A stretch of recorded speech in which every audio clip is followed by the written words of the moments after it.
Hello everyone and welcome to Organic Matters, the podcast brought to you by the Irish Organic Association. And it's a blazingly, gloriously sunny day here in Whitegate in County Cork, and I'm looking out on a field of French cattle. Correct, yeah.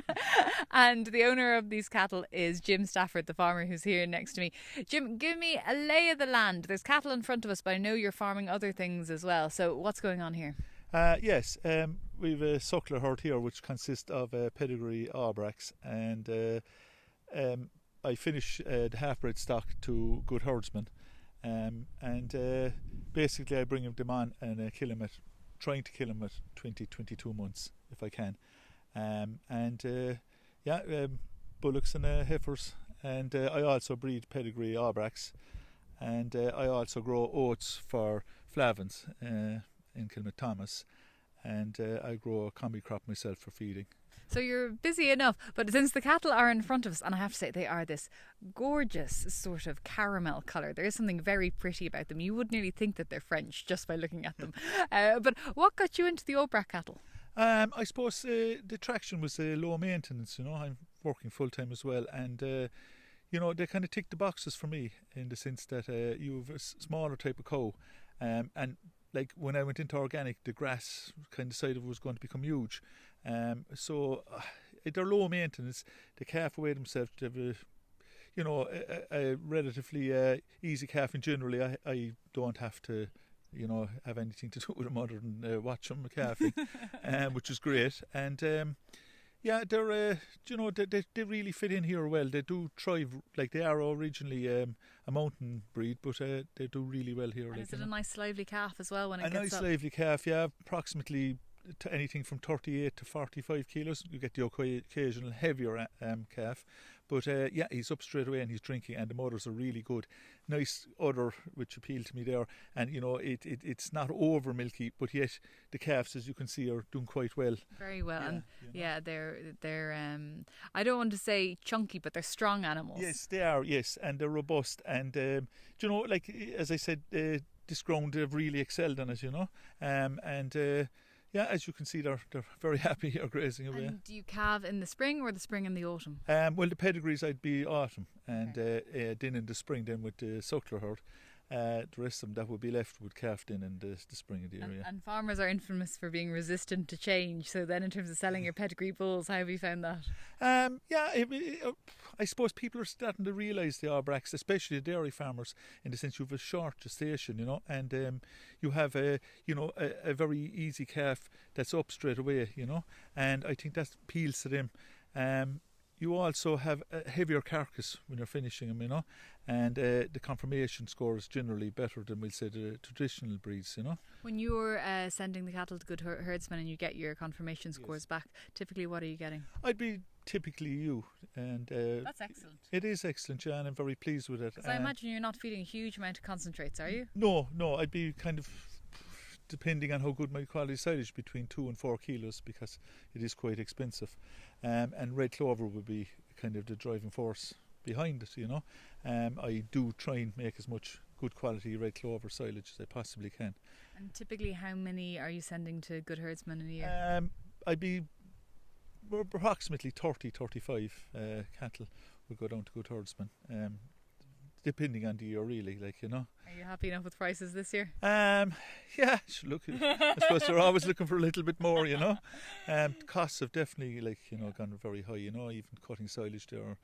I whole cropped the barley and peas this year because the peas just took over and they lodged. It was talking about kind of weather, and you were saying, even pointing at different fields, that some fields took off and some didn't, and that there was a drought. It's been a hard year for growth, hasn't it? It has, and it kind of originated from last year, in the sense that last year was so wet in October, a lot of nutrients, I feel, were washed out of the ground, and you were starting off on a backward foot. Our silage was used up, all our feeding was gone. Now, having said that, I got a really good first cut in this year, because I had no grazing. I couldn't leave them out until April, which would be unusual down here, But I suppose, look, I'm ready for it this year. I have plenty of everything, Well, will we move on a little bit and have a look at maybe some of the tillage ground that you have as well? Yeah, okay.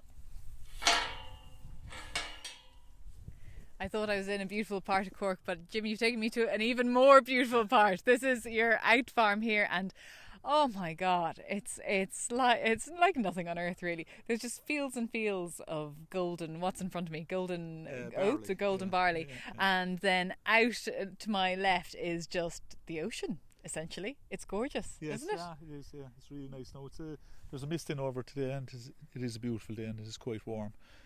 Today for this time of the year. So what happens here on the out farm? You're saying how many acres is it altogether? There's approximately 30 acres here, and what I have is clover that I sat there at just a breaker crop, and I had oats inside it, and in the other field there I had barley and peas. So in total, how many acres gets devoted to each crop or even each animal? So how many acres gets devoted to the Aubracs, and then how many acres gets devoted to each crop every year? Would there be a rough amount? Yeah, approximately I'd have 20 acres for oats, and I'd grow maybe 10 to 12 acres of barley pea mix generally.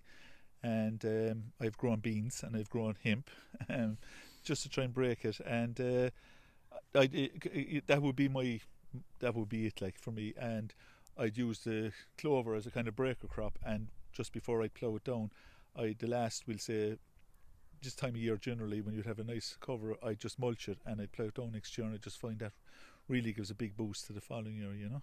And is there big demand for, say, the straw that I see in the field? Yes, that would be neighbour's straw there now. That would be conventional straw there. And this year especially, there is a ferocious demand, especially after last year. And it is quite expensive. How did the straw chopping scheme and the debacle around that? Because there was a bit of a U-turn. First of all, you weren't meant to chop the straw, then afterwards you were meant to chop the straw. And how did that all impact you?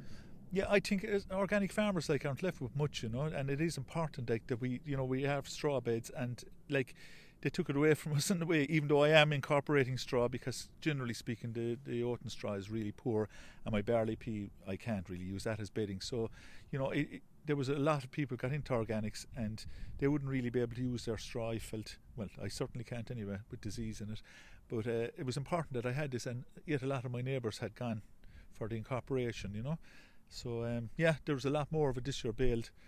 I think there's a demand for it, and the money is good for it. So yeah. And then in terms of your oats, what kind of variety are you growing, and where do they go? Husky, and it went down to Flavahans.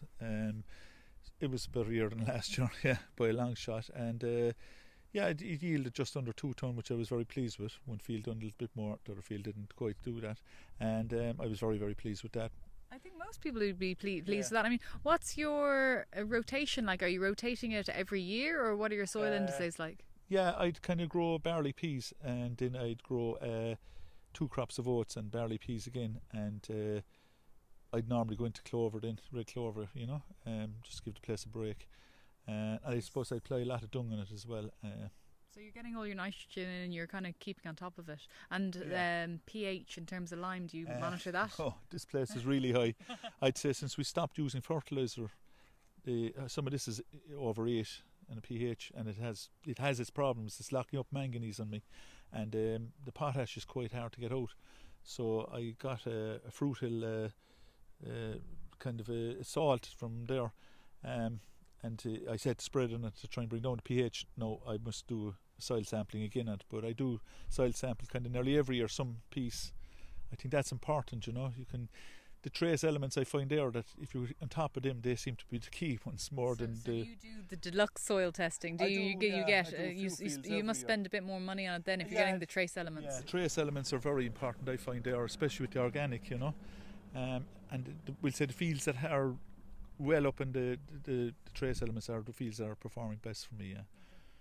And what trace elements in particular are you looking out for? I suppose the manganese is a big thing here, and especially with the high pH, it's locking it up, and boron is quite low here, but I suppose other than that it varies, but they would be kind of my main kind of ones that are kind of I'm finding hard, and the potash to a certain amount as well, especially with the cutting the clover, it takes a lot out of the ground, And how long have you been in organics now? 6 years. This is my 6th year, yeah. And what was it that prompted you to get into it? I suppose spraying was never really my thing.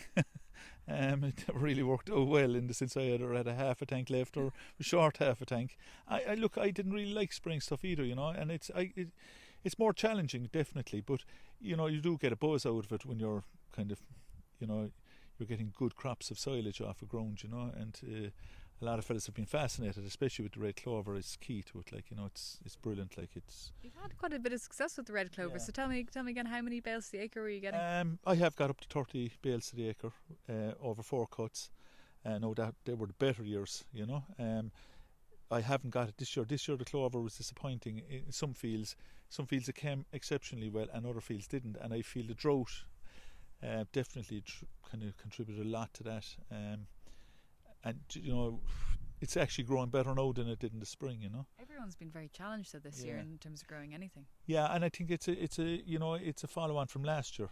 Last year was desperate. It was and it's I think all the nutrients were washed out the ground there. I felt in my place anyway.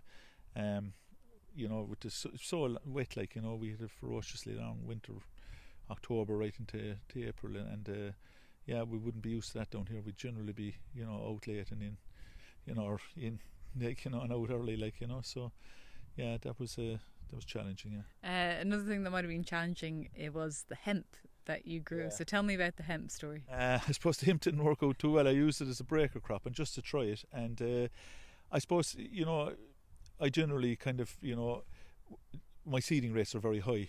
I like the crows have to be fed and the slugs have to be fed, I think, and then what's left is for me. And the rate was probably not high enough, but it was a very cold May there. I grew it 3 years ago, I think now, and it just didn't take off. And I believe from talking to the department guys that came down to check it afterwards, even though there was nothing there, only weeds at this stage, I think it was only the crops that were reset that actually succeeded that year. So it's a shame though, because it could be phenomenal if it took off for medicinal purposes or for whatever people are using it for.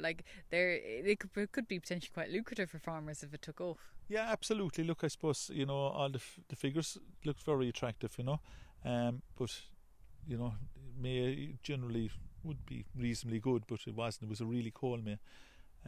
Maybe in another year it would have been a success, but certainly not for me. Are you selling any of the crops as organic feed to organic farmers?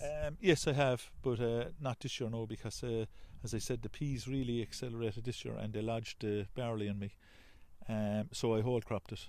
I had no option really. It wouldn't have been possible to pick it up otherwise.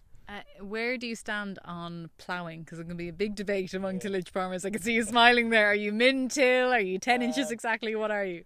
Yeah, look, I suppose the dock roots really, you have to plough to get them down, and I give the place a good coat of dung, and the min-till, depending really, but generally speaking, no, I think if you can plough light, definitely it's you're starting afresh, I think, and that's what we try and do. We try and plough the top of the ground as best we can.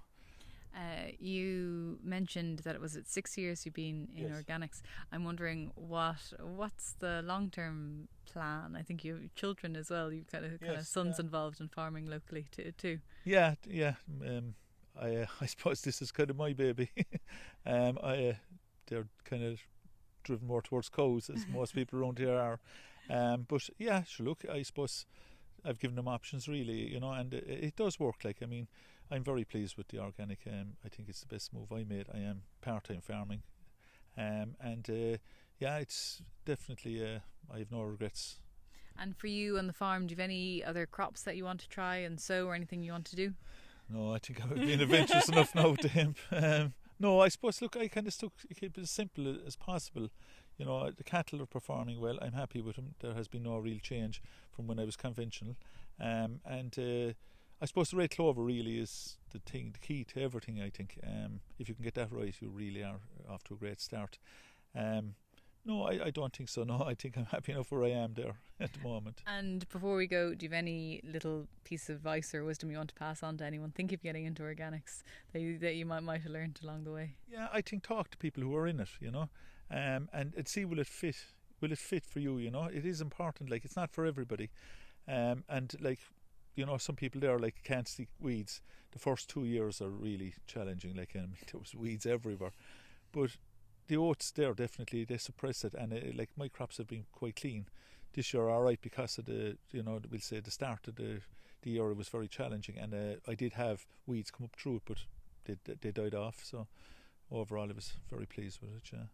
Well, Jim, thank you very much for that. And for everyone listening, you've been listening to Organic Matters, the podcast brought to you by the Irish Organic Association. And if you want to find more about organics, go to www.irishorganicassociation.ie. But for me, Hannah Quinn Mulligan, thank you very much for listening, and we'll be back again in 2 weeks with another podcast.